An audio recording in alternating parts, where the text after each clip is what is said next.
juncture, but if I may, by means of parish notices on this day, wish Her Majesty a happy 6th birthday.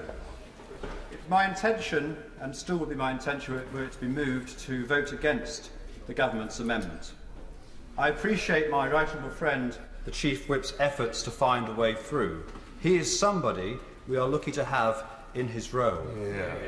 However, we were at risk of making a mistake. The original motion is perfectly acceptable and allows for much of the spirit of the amendment. For example, the publication of the Grey Report would be automatic upon the conclusion of the Metropolitan Police's work. There was no need to complicate matters. The Ukraine situation is of huge importance, but the invasion of a sovereign nation by a dictatorial aggressor should not be a reason why we should accept lower standards ourselves. I have told the Prime Minister to his face that I think he is doing a good job robustly supporting the Ukrainian government, and Her Majesty's government, along with our nation, can be proud of their role and generosity. Let us give credit where credit is due.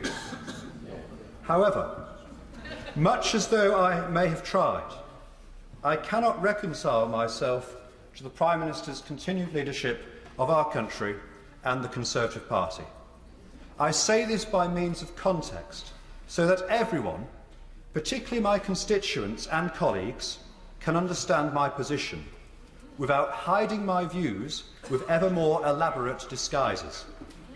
To those constituents who disagree with me, I appreciate their anger, just as I can the anger of colleagues.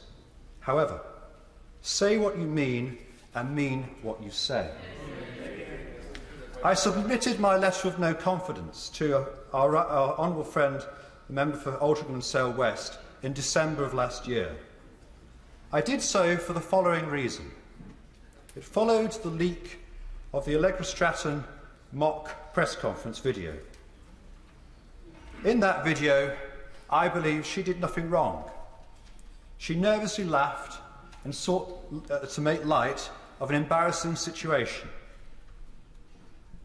To see her crying on her doorstep, feeling the full weight of responsibility and anger of a country, was deeply moving.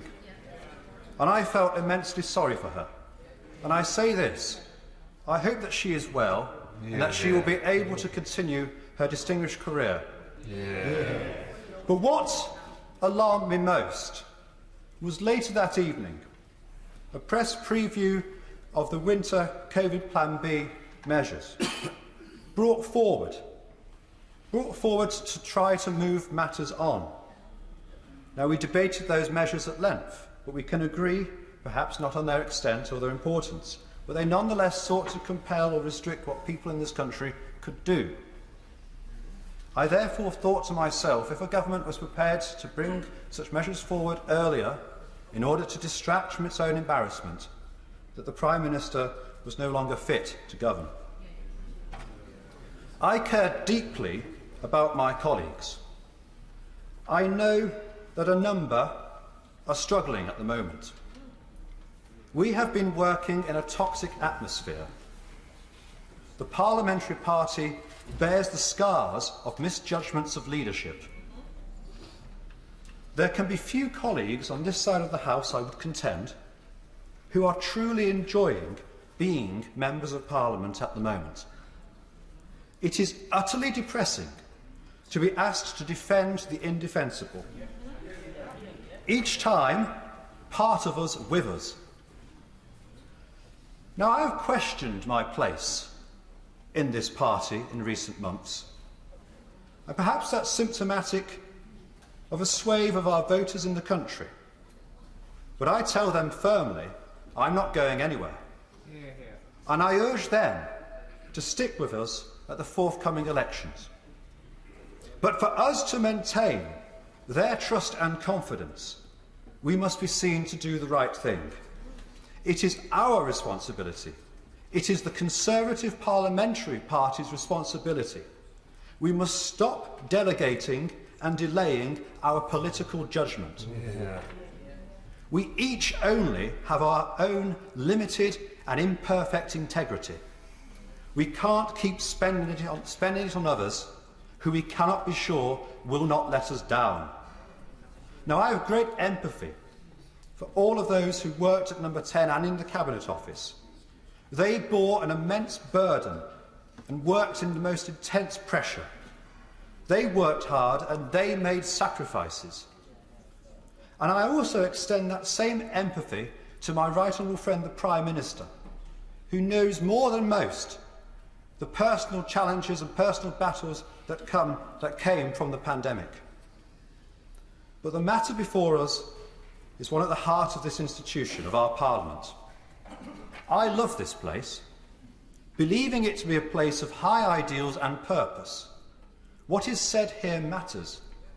Quite apart from the Facebook clips about roundabouts and drains in our constituencies, or indeed the confected anger to wind people up, it should be a place venerated by those of us given the singular honour of being sent here. Now, of course, it can be a pantomime, a farce, turgidly boring, obscure, but it should always be reasonably honest.